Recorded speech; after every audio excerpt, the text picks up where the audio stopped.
EPS 95 pension के मुद्दे को लेकर आज हम फिर दोबारा मनोज जी के पास आए हैं।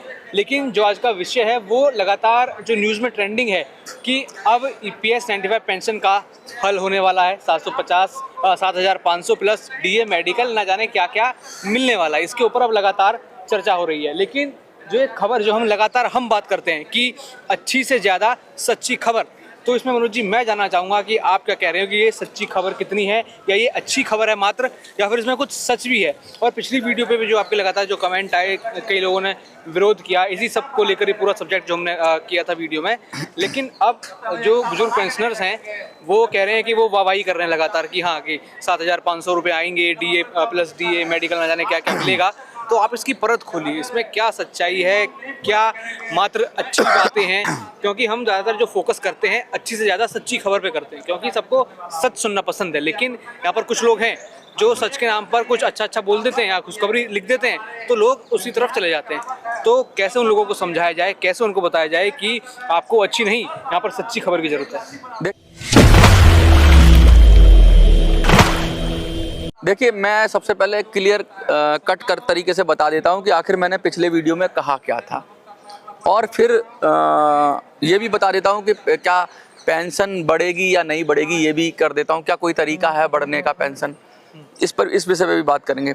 सबसे पहले तो बहुत सकारात्मक बात कहूँ कि पेंशन बढ़ने का तरीका है और पेंशन बढ़ सकती है। अगर कोई ये कहता है कि किसी भी तरीके से पेंशन नहीं बढ़ेगी तो वो सर्वदा झूठ बोल रहा है, हमेशा झूठ बोल रहा है। मैंने कभी ऐसा नहीं कहा कि पेंशन नहीं बढ़ सकती है, लेकिन उसके लिए आपको सही तरीका अपनाना पड़ेगा।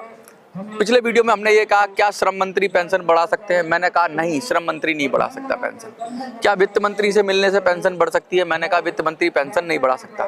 क्या प्रधानमंत्री के मिलने से पेंशन बढ़ सकती है, मैंने कहा प्रधानमंत्री पेंशन नहीं बढ़ा सकता।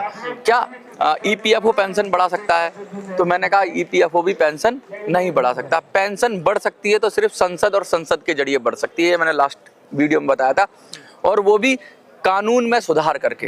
Pension EPS 95 pension amendment bill लाना पड़ेगा। जैसे अभी वक्फ बोर्ड पे कानून है तो संसद में कानून लाया जाता है, ऐसे एक कानून है ईपीएस 95 के लिए, उस कानून में सुधार करना पड़ेगा, तब जाकर आप पेंशन को बढ़ा सकते हैं। इतनी सी बात कही थी मैंने। दूसरी बात आपने ये कहा कि भाई मनोज भाई तो इसमें गलत क्या है, प्रधानमंत्री भी तो संसद का मेंबर होते हैं। प्रधानमंत्री एक एंटिटी है, प्रधानमंत्री बाउंड है संसद के लिए, उत्तरदायी है संसद के लिए। संसद अगर पास कर देगी तो प्रधानमंत्री भी कर देंगे। तो मैंने उसके तरीके भी बताए थे दौलत भाई, मैंने दो तरीके बताए थे। एक तो प्राइवेट मेंबर बिल के माध्यम से हम संसद में कोई कानून बनवा सकते हैं या कानून में सुधार कर सकते हैं, प्राइवेट मेंबर बिल, ठीक है। तो प्राइवेट मेंबर बिल कोई भी सांसद कर सकता है। इतने सारे सांसद सवाल पूछ रहे हैं, तो मैंने कहा ये सवाल पूछो मत, कानून में सुधार करो। तुम एक बिल लेके आओ, सरकार तुम्हारा समर्थन करे। हाँ, दूसरा होता है सरकारी बिल। सरकारी बिल यानी सरकार खुद ही बिल लेके आ जाए। सरकार बहुत सारे कानून बनाती है, तो सरकार की मंशा होगी तो वो बिल लेके आए। सीधा मिल लेना, उसने आश्वासन दे दी। इसमें मिल मुलाकात की नहीं, बिल की जरूरत है। बिल की जरूरत है, कानून की जरूरत है, कानून में सुधार की जरूरत है। क्योंकि फॉर्मूला ऐसा है कि मिनिमम पेंशन का प्रावधान फॉर्मूले के जरिए तो नहीं मिलने वाला। अब बात कुछ लोग 7,500 वाली बात है। हाँ, वही 7500 का फॉर्मूला किसने बना दिया, ये कैसे बन गया? 7500 का फॉर्मूला मनगढ़ंत फॉर्मूला है। मनगढ़ंत मैं क्यों कह रहा हूँ कि ये किसी व्यक्ति ने उठ के कहा कि यार क्या कहें, तो ऐसा 7,500 कह देते हैं, क्योंकि उसने देखा होगा कि भाई आम जिंदगी में 7,500 ठीक है, 7,500 में लोगों का काम धंधा चल जाएगा, मतलब लोगों को राहत मिल जाएगी, तो उसने अपने मन से बना लिया। फिर उसने कहना शुरू किया, फिर दूसरे लोगों ने कहना शुरू। इसके पीछे कोई बेस नहीं, अब तक तो नहीं मिला मुझे। किसी के पास बेस हो तो वो दे दे। एक व्यक्ति ने कहा नहीं मनोज भाई आप गलत बोल रहे हो, कोश्यारी कमेटी की रिपोर्ट थी, उसमें 7500 मेंशन था। उसने कमेंट में लिखा है, मैं उस व्यक्ति को कहना चाहता हूँ कोश्यारी कमेटी की रिपोर्ट में कहीं भी 7500 नहीं लिखा है। उन्होंने 3,000 के लिए कहा था मिनिमम पेंशन। क्यों कहा था कोश्यारी कमेटी ने? कि जब उनकी कमेटी बनी तो उन्होंने देखा ये फॉर्मूला, ये कानून तो पेंशन निकाल नहीं पा रहा है या पेंशन बन नहीं पा रही है लोगों की, और पेंशन इतनी कम बन रही है कि जीना मुश्किल हो रहा है। तो उन्होंने फौरी राहत के लिए, जैसे कि आपको आप सपोज करिए किसी के शरीर में कोई कैंसर है, तो अब उसको बहुत दर्द हो रहा है, तो क्या करेंगे उसके लिए? कोई दर्द की दवाई दे देंगे थोड़ी देर के लिए, उसको शांत हो जाए। कैंसर का इलाज तो नहीं हुआ ना। तो ये दर्द की दवाई थी मिनिमम पेंशन, कि उन्होंने 3,000 कहा था। कोश्यारी कमेटी ने जहाँ तक मेरी नॉलेज में, कुछ लोग अगर चेंज कुछ अलग फिगर हो तो बताएं, मुझे जहाँ तक पता है 3,000 रुपया कहा था, 7,500 वहाँ भी नहीं कहा था। सरकार ने क्या कहा, सरकार ने बहुत सारी कोश्यारी कमेटी की बातें मान भी ली, लेकिन उन्होंने कहा कोश्यारी कमेटी बढ़ाती है पेंशन। कोश्यारी कमेटी जैसे सरकार एक कमेटी बनाती है भाई, एक मुद्दा आ गया, सरकार को पता है ये प्रॉब्लम तो है, सरकार आइडेंटिफाई कर चुकी है, सरकार के मंत्री बोल चुके हैं, सरकार के एमपी बोल चुके हैं कि भाई प्रॉब्लम पेंशन की प्रॉब्लम है, पेंशन कम है, फॉर्मूला ठीक नहीं है, तो इसका हल क्या हो, तो हल कराने के लिए उन्होंने एक जो रेपुटेटेड लोग हैं उनकी एक कमेटी बनाई, उसे हम कोश्यारी जी, भगत सिंह कोश्यारी थे शायद, वो कोश्यारी कमेटी उनकी अध्यक्षता में थी, तो इसलिए कोश्यारी कमेटी कहा गया उसको। कमेटी का काम ये था कि भाई ये प्रॉब्लम हो रही है इस कानून में, आप बताओ हम क्या करें। तो फौरी राहत के तौर पे उन्होंने कहा भाई कि पेंशनर के लिए कम से कम जब तक फॉर्मूला सही नहीं होता, कानून सही नहीं होता, 3,000 रुपया मिनिमम पेंशन कर दो, जिससे कम से कम उनको जिंदा रहने के लिए तो वही वाली दवाई है कि कैंसर का इलाज नहीं किया। कोश्यारी कमेटी की रिपोर्ट जो है, मिनिमम पेंशन इस समस्या का हल नहीं है। मैं फिर कह रहा हूँ समस्या कहीं और है। मिनिमम पेंशन तो राहत थी थोड़ी देर के लिए कि भाई जिंदा रह ले कोई आदमी जिसको 500, 400, 200, 700, 800 रुपया मिलते हैं, एक पेंशनर आया भी था, वो जिंदा रह ले। तो कोश्यारी कमेटी ने ये कहा, सरकार ने क्या कहा कि भाई हमारे पास बजट ही नहीं है। सरकार ने कहा कि कोश्यारी कमेटी ने भी, मैं कोश्यारी कमेटी के लिए तो मैं अगर उनकी निंदा भी कर सकता हूँ, निंदा मैं इसलिए कर रहा हूँ कि आपने क्यों कहा मिनिमम पेंशन के लिए। आपको जब काम मिला था तो आप ये देखते कि भाई फॉर्मूले में सुधार होना चाहिए, कानून, आपकी रिपोर्ट ये होनी चाहिए थी। आपने उल्टी रिपोर्ट दे दी। उल्टी रिपोर्ट का मतलब कि दर्द था कहीं और आपने काम चलाऊ दवाई दे दी। और सरकार भी क्या कहती है कि भाई हम क्यों दें, हमारे पास तो बजट ही नहीं है। सरकार के ऊपर बर्डन लाद दिया। कानून सही कर देते तो सरकार का बर्डन नहीं, लायबिलिटी हो जाती।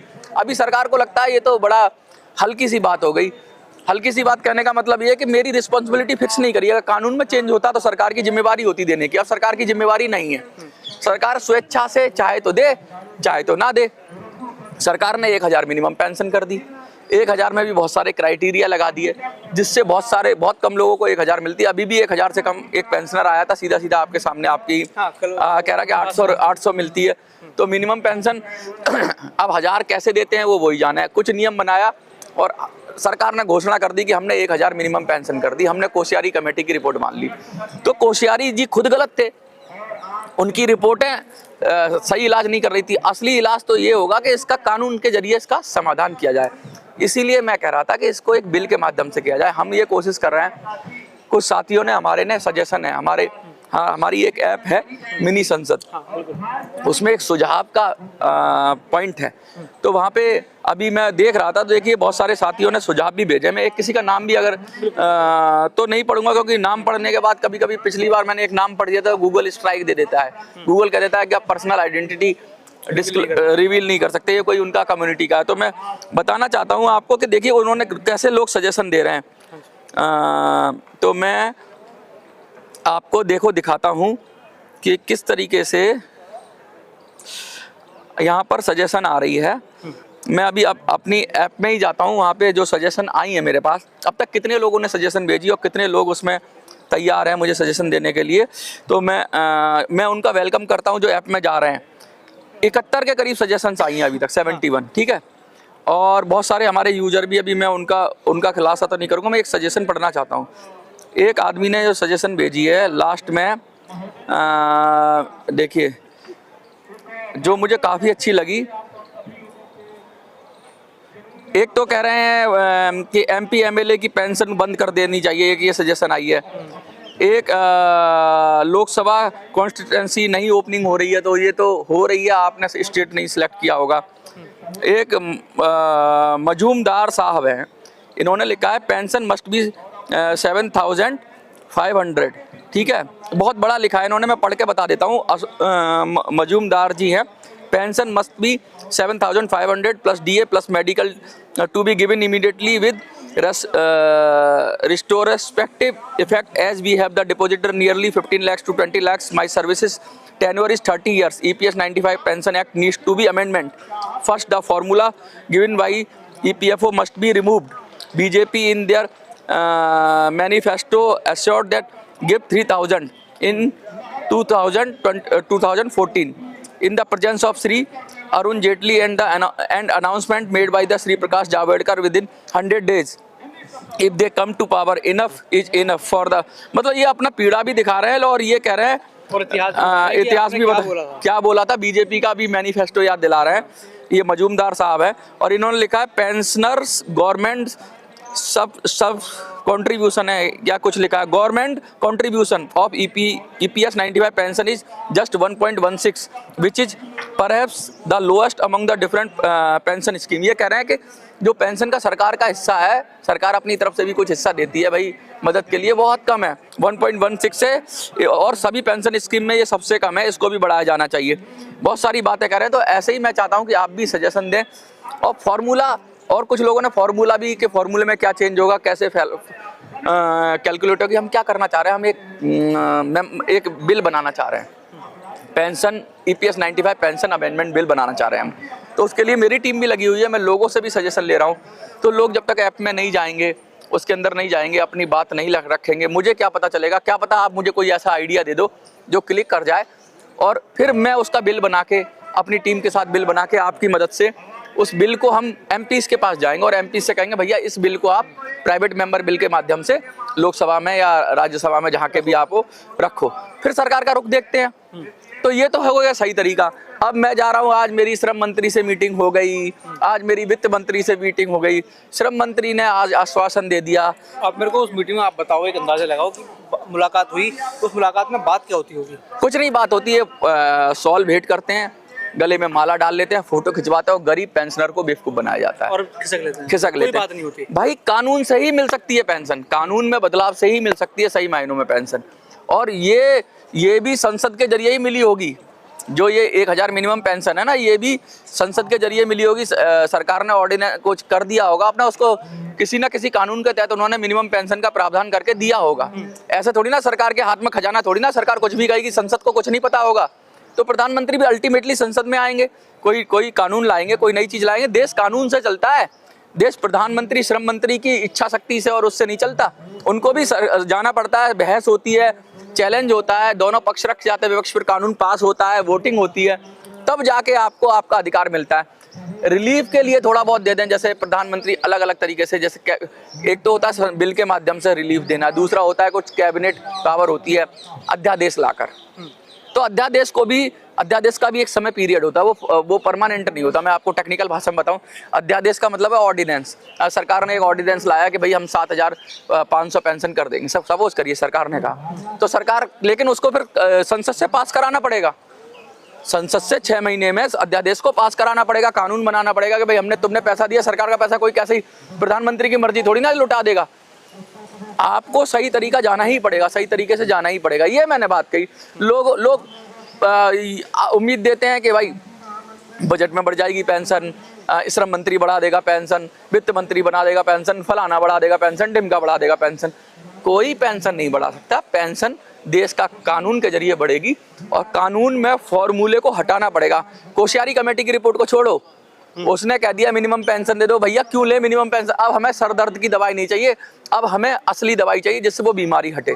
उस बीमारी की जो रोग जड़ है ना, वो फॉर्मूला है। मतलब किसी तरह का बहाना और लारा नहीं चाहिए। हाँ, बस थोड़ी देर के लिए शांति मिल जाएगी। अब सपोज करो मिनिमम पेंशन अभी दे दी आपको, मिनिमम पेंशन के बाद आज 7500 दे दी। 7500 मिनिमम पेंशन देने का मतलब है 1 लाख करोड़ के लगभग सरकार के ऊपर खर्चा साल का। शायद मेरा कुछ आंकड़ा गलत हो सकता है, लेकिन 1 लाख करोड़ बहुत होता है। 1 लाख करोड़ रुपया उतना भी नहीं जितने से पूरे देश में राशन बंटता है ना, उतना उससे भी ज्यादा हो रहा है या उसके समकक्ष होगा। तो 1 लाख करोड़ रुपया सरकार ऐसे दे देगी, कानून के जरिए ही देगी। थोड़ा सरकार तो थोड़ा सा देती है और ढिंडोरा पीटती है, हमने ये दे दिया, हमने ये दे दिया, किसान को दे दिया, उसको दे दिया। इतना बड़ा अमाउंट दे देगी सरकार, इतना आसान है क्या? 7500 रुपया कह के कोई मुंह उठा के कह रहा है 7500 मिल गया। तो ये तभी मिल सकता है किसी के मुंह उठाकर कहने से, किसी के जंतर मंतर पर प्रोटेस्ट करने से ये नहीं मिलेगा। कानून में बदलाव हो। और कानून में बदलाव कब होता है? या तो आपके MP कितने आपके सच्चे हैं, आपके साथ हैं, आपकी बात उठाते हैं। हमने सदन में जी आपकी बात उठा दी, ये है खाना पूरी। जितने MP ये नाटक कर रहे हैं ना प्रश्न पूछने का, प्रश्न पूछ रहे हो तुम, उत्तर तुम्हें पता है तो बार बार प्रश्न क्यों पूछते हो? सरकार कह देगी जी मिनिमम पेंशन, हमने वही रिपीट ढर्रे पे वो जवाब देती रहती है। तुम ना बेवकूफ बनाते रहते हो जी, हमने तुम्हारी बात उठा दी। ये उसी बंदर की कहानी है कि एक उसका हिरन मित्र को शेर मार के खा गया और वो एक पेड़ से दूसरे पेड़ पे कूदता रहा और क्या चिल्लाता रहा कि हमने तो काम किया, हमने तो काम किया, हमने तो काम किया, मैंने तो शोर मचाया। अबे भाई तूने बचाया क्यों नहीं अपने हिरन को, साथी को? ये नेता, ये सब लोग ये वही कर रहे हैं कि लोगों को बेवकूफ़ बना रहे हैं, प्रदर्शन कर रहे हैं, धरना कर रहे हैं, सही राह पे कोई नहीं चल रहा। हमने कहा सही राह पे चलो, सही तरीके से चलो, और हम तो उसी राह में चल रहे हैं। आप कुछ लोगों ने कहा मिनी संसद की ऐप नहीं आ रही है प्ले स्टोर पे। मैंने डिस्क्रिप्शन में ऐप का लिंक दिया था, आप उस पर क्लिक करिए। आप कमेंट में लिखते हो तो मैं वहाँ भी लिंक भेज देता हूँ। आप प्ले स्टोर पे जाइए, मिनी MINI लिखिए, SANSAD संसद लिखिए, बीच में स्पेस नहीं लिखना है। सबसे टॉप पे जो आएगी ऐप जिसमें MS लिखा होगा वो हमारी ऐप है। आपको ऐप पे आना होगा, आपको सजेशन देनी होगी, आपको मुझे मजबूत करना होगा। जो लोग पढ़े लिखे हैं, जो लोग जागरूक हैं, जिन लोगों ने पेंशन के मुद्दे पे काम किया, जो सच में कानून में सुधार करवाना चाहते हैं और कानून बनवाना चाहते हैं नया, उन लोगों को आना पड़ेगा, उनको ऐप इंस्टॉल करना पड़ेगा। मेरा काम नहीं है ये, मेरा काम है आप लोगों को जगाना और आप ही लोग मुझे गाइड करो। अब आपको ज़्यादा जानकारी है मुझसे, मैं एक आपकी आवाज़ बन गया हूँ, मैं आपको जोड़ने का काम बन गया हूँ, पूरे देश में आपकी चीज़ों को जोड़ रहा हूँ, तो इसका मेरा काम वो है। और मैं तो वहाँ दूर तक सोचा है, अगर ये सांसद करते हैं तो नहीं करते, वरना हम अपने सांसद भेजेंगे। हमने पॉलिटिकल पार्टी, राजनीतिक विकल्प की बात क्यों की कि भैया या तो ये सांसद कर दें या कानून में सुधार, वरना कानून में सुधार तो MP करता है, हम अपने MP भेज देंगे। वो चाहे बिहार चुनाव आए, चाहे कहीं आए, चाहे हम अपने विधायक भेज देंगे, हम अपने MP भेज देंगे। राज्य में है तो हम वृद्धा पेंशन के माध्यम से लोगों को कंपनसेट कराएंगे अपने MLA भेज के। हाँ, चलिए आपने चुनाव और ये सब चीज़ों की बात करी, तो जैसे दिल्ली में BJP जीत गई, हाँ, अब बिहार में चुनाव है। हाँ। अब बिहार में लोग लगातार हमारी वीडियो पे कमेंट कर रहे हैं कि बिहार चुनाव में BJP को जवाब देंगे या अन्य सरकार को जवाब देंगे, लेकिन वो जवाब क्या आपको कुछ दिलाएगा? हम किसी को जवाब नहीं देंगे। हमारा ना BJP से लेना देना है, ना हमारा RJD से लेना देना है। हम पेंशनर की बात उठाएंगे और हम पेंशनर के मुद्दे पे वोट को कंसोलिडेट करेंगे। हमारा वही लास्ट से ही हमारा यही अभियान था, क्योंकि कोई भी पार्टी हो हमारे लिए कोई आवाज़ नहीं उठा रहा। क्या RJD के बहुत बड़े नेता ने कभी पेंशनर के आगे बढ़ के आवाज़ उठाई है? आपने सुना है कभी? तेजस्वी यादव ने कहा है? क्या नीतीश कुमार ने कहा है कभी?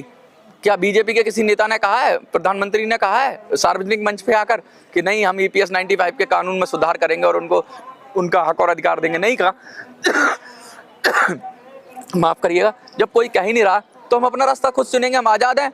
इस देश में लोकतांत्रिक तरीके से देश चलता है संसद से, और संसद में अगर हम कानून बनाने के लिए, अगर कोई हम सरकार हमारा कानून नहीं बना रही, कोई पार्टी हमारी बात नहीं कर रही, तो हम अपने नुमाइंदे भेजेंगे, वो कानून बना देंगे। पेंशनर जाएगा संसद में, कानून बना लेगा, तुम क्या कर लोगे? देश के खजाने पे कुंडली मार के बैठने का जो अधिकार है ना, लुटाने का अधिकार है, नहीं दिया जा सकता इन नेताओं को। ये चाहे जिसको बांटेंगे, करोड़ों लोग हैं, 80 लाख से ज़्यादा पेंशनर हैं अभी देश के अंदर, और 7 करोड़ से ज़्यादा कंट्रीब्यूटर हैं। समझ लो कि 8 करोड़ परिवार है। 8 करोड़ परिवार, एक परिवार में 4 सदस्य हैं, तो 8 चौक 32 करोड़ हो गए। 32 करोड़ तो BJP को वोट नहीं मिले होंगे। तो इतने लोग हैं, इन लोगों की इज्जत, इन लोगों का सम्मान, इन लोगों की रेस्पेक्ट इन छोटे छोटे गुटों को तुम दे रहे हो। छोटे छोटे गुट खड़े हो जाते हैं, प्रोटेस्ट करते हैं, उनकी मांग पूरी कर ले। तो करोड़ों लोग, ये सिर्फ बुजुर्ग हैं, ये थोड़े लाचार हैं, थोड़े सेहत से कमजोर हैं, इसलिए तुम इनका हक नहीं दे रहे हो। ये बहुत बहुत बड़ा वोट बैंक है। तो मैं तो कोशिश कर रहा हूँ इनको कंसोलिडेट करके इनको वोट बैंक की तरह बनाने की कोशिश कर रहा हूँ। मैं बार बार आपके चैनल के माध्यम से अपील कर रहा हूँ, मिनी संसद पर जाइए। लोग मुझे व्हाट्सएप पे मांगते हैं, तो व्हाट्सएप पर भी मैं मिनी संसद ही लिखूंगा। मेरी वेबसाइट भी है minisансad.in, वहाँ से भी प्ले स्टोर के लिंक को डाउनलोड कर सकता है। प्ले स्टोर पे है, कोई मैसेज ऐसा नहीं आएगा ऐप के अंदर कि ये हार्मफुल है। पहले आ रहा था क्योंकि प्ले स्टोर पे नहीं था, गूगल ने अपनी प्रोसेस पूरे किए। आप आइए, ऐप को इंस्टॉल करिए, और ऐप में अभी हम फीचर्स कर देंगे। अब बहुत सारे लोगों ने ऐप में क्या किया है, ऐप के अंदर उन्होंने अपना रजिस्ट्रेशन तो कर दिया, लेकिन माई प्रोफाइल पे क्लिक करके अपनी डिटेल अपडेट नहीं की। जैसे वो लोकसभा कौन सी है, उनकी विधानसभा कौन सी है, उनका राज्य कौन सा है। तो आपको भाई इतना लेट लतीफ़ी नहीं करनी है। जितने भी लोग आए हैं ऐप में, 100 के करीब लोग हैं, 100 से थोड़े से ज़्यादा हैं, तो 100 लोग भी अपनी डिटेल अपडेट नहीं कर रहे हैं, तो कैसे लड़ेंगे? आपको ये काम तो करना ही पड़ेगा, और आपको भैया खड़ा होना पड़ेगा। आप बिल्कुल लाचार हो जाओगे तो मैं कुछ नहीं कर सकता। साथी हाथ बटाना, एक एक कदम से कदम मिला के चलने वाली बात है। अब सब लोग बोझ उठाएंगे तो मनोज इतना पावरफुल नहीं है, इतना शक्तिशाली नहीं है। मेरी शक्ति इन लोगों से है जो खड़े हैं, और ये सोच रहे हैं कि उनके मनोज में कोई शक्ति नहीं है। जब तुम साथ खड़े हो, तुम संगठित में खड़े हो, मेरे पीछे खड़े हो, तो मनोज एक शक्ति का रूप में, क्योंकि मनोज जो कुछ भी हो तुम्हारी वजह से है। अगर तुम नहीं हो मनोज के साथ तो कुछ नहीं है, तो मनोज तो हेल्पलेस है। कौन सुनेगा मनोज की? जंतर मंतर पे खड़े हो गए। मैं तो आप लोगों को जोड़ने का काम कर रहा हूँ। मैंने वो माध्यम बना दिया, मैंने ऐप बना दी, मैंने यूट्यूब के जरिए जोड़ा लोगों को, अन्य माध्यमों से जोड़ा। संगठित हो जाओ और शक्तिशाली हो जाओ, और फिर मैं रास्ता बताता हूँ कानून कैसे बदलेगा। पकड़ेंगे नेताओं का गिरेबान जाके, आप कम से कम उसके लिए तैयारी तो करो। और नहीं देते नेता तो फिर चुनाव में, आपने बताया बिहार चुनाव आ रहा है, क्या ना, ईंट से ईंट बजा देंगे और ईंट से ईंट बजाकर अपना हक और अधिकार ले लेंगे, क्योंकि कमज़ोर नहीं है। तो बिल्कुल अब यहाँ पर अपना हर हक और अधिकार लेने की बात है, और जहाँ पे कहीं ना कहीं अब खुद ही विकल्प बनना होगा। कानून की बात जहाँ तक उन्होंने करी कि कानून अगर बदलना है, या तो अपने किसी नेताओं को उठाएं या फिर खुद वहाँ पहुँचें और अपने सांसदों के जरिए ये सब कानून बदलाव करें। यानी EPS 95 अब बहुत बड़ी जो समस्या है उसको ख़त्म करने की बारी यहाँ पर आ गई है। बहुत बहुत धन्यवाद।